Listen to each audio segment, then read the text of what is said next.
காற்று வீசும்போது திசைகள் கிடையாது. காதல் பேசும்போது மொழிகள் கிடையாது. பேசும் வார்த்தை போல மௌனம் புரியாது. கண்கள் பேசும் வார்த்தை கடவுள் அறியாது. உளவி திரியும் காற்றுக்கு உருவம் தீட்ட முடியாது. காதல் பேசும் மொழியெல்லாம் சத்த கூட்டில் அடங்காது.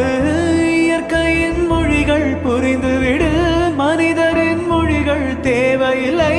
இதயத்தின் மொழிகள் புரிந்துவிடு, மனிதர்க்கு